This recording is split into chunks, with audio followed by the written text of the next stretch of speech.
Bobcat broadcast. Today we're going to be cooking with Turley, cooking with Turley, cooking with Turley. Alright, so today we are going to make Turley chocolate chip cookies. If you've had a Turley chocolate chip cookie, they are the cookie that I put together if I made my perfect chocolate chip cookie. So I like mine super thick, doughy in the middle, and yeah, that's what we're going to do. So we're going to start off, if you are really getting into baking, weigh your ingredients. It does everything so much better. It makes everything completely perfect.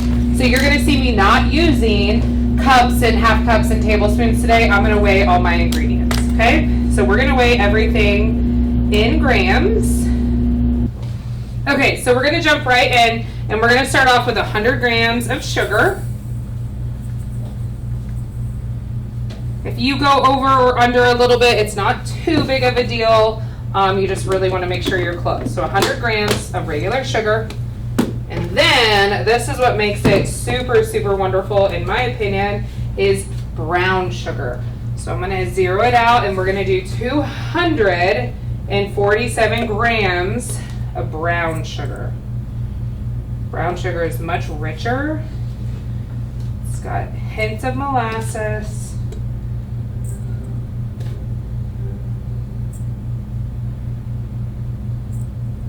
It takes a little bit to get that much in there. There's a lot of brown sugar. Ooh, that was almost perfect. So it's also a challenge. Can you get it exactly perfect? There we go. Okay. So we've got those, and then we are going to mix it together with an entire cup of butter. So an entire cup of butter is 2 sticks. This butter has been softened so that it's going to mix together really well. But that's why it's not melty, but it's close. All right, we're gonna stick it into our KitchenAid.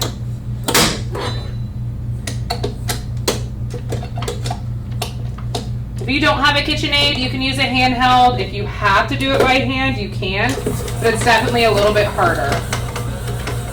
Because we're gonna get this going lightly, so sugar doesn't go everywhere, but then we're going to increase it and go all the way up, because you want it completely whipped together. You want it almost like a light, fluffy substance.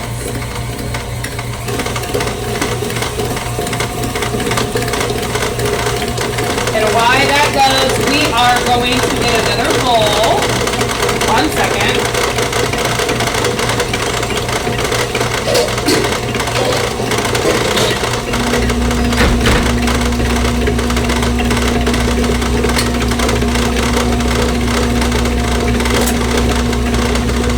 Okay, so it's going to completely whip together.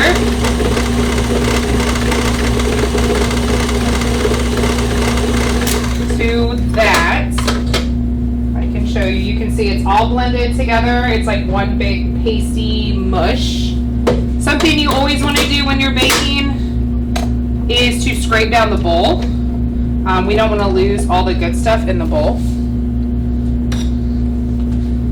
I'm just going to push all this down, and then I'm going to measure out my dry ingredients. We're going to mix them together. That's really going to be about it.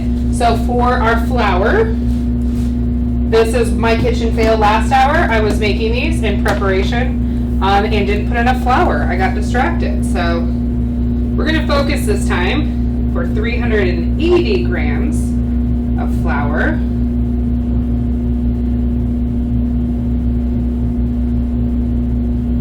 Go.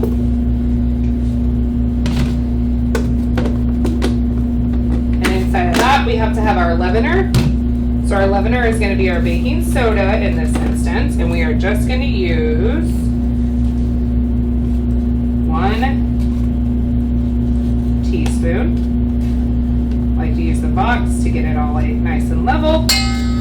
We're going to use a teaspoon of salt too. I'm going to flip it over and use the other side. I don't always measure out the salt. You want to make sure you have that in there. That's actually going to make your flavors come alive. It's going to be so much better.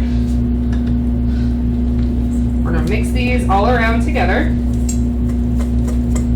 because we don't want one big huge chunk of salt in there. That's not going to be good.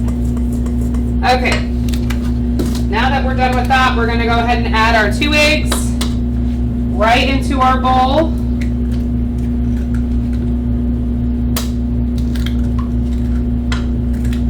Put it back up, mix together.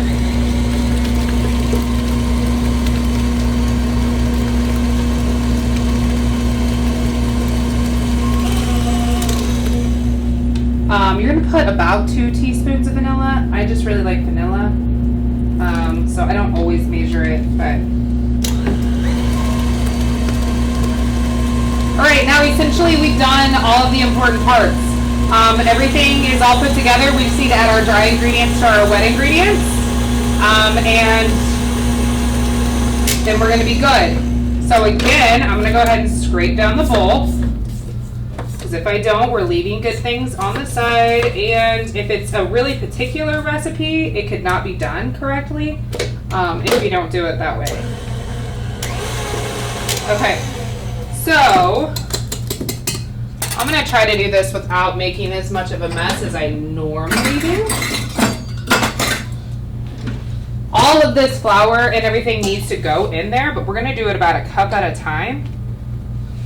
Because if I put all of this flour in the mixer at one time, it's going to go everywhere, and it's going to be a pain to clean up.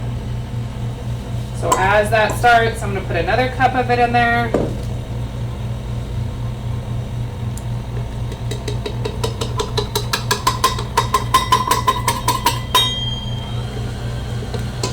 As a lot of it starts getting in, I keep going.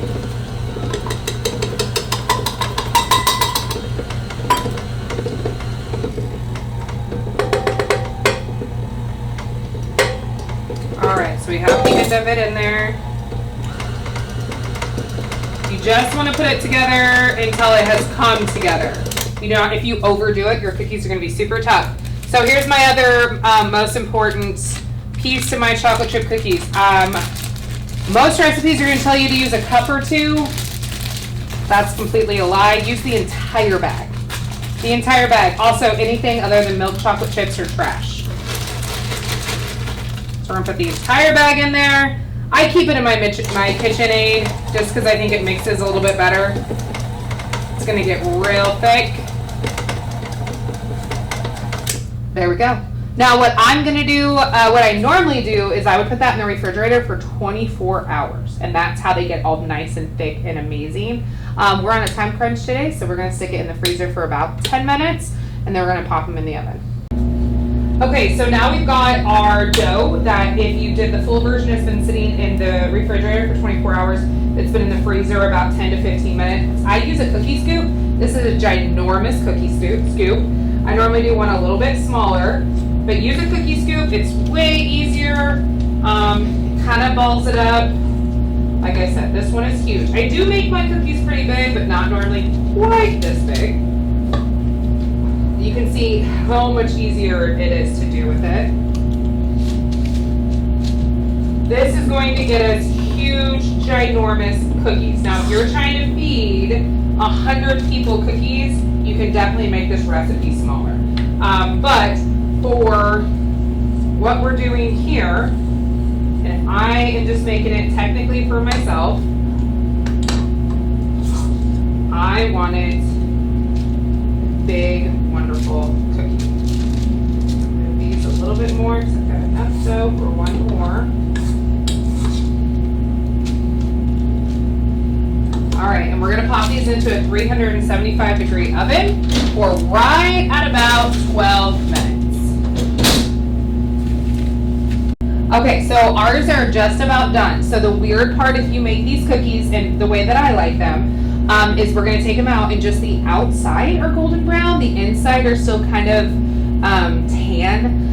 But we're going to take them out and let them sit here for 5 to 10 minutes, and that's where they're going to finish doing their cooking. And that's where you get the really gooey, wonderful middle. And you're going to see just how big this ice cream scoop makes them. Look at those. Those are monsters. Close-up of the cookie pull. They're so big you could cut them like a crumble cookie. Are we gonna have a cookie pull? Cheese pull? Yeah. Here, boys.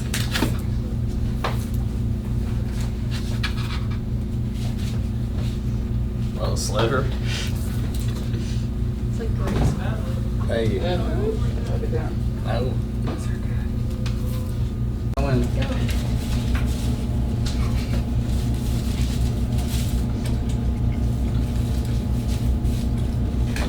I give it about an 8. I'd give it a 7.253. And that's the way the cookie crumbles. Thanks for watching the Bobcat broadcast.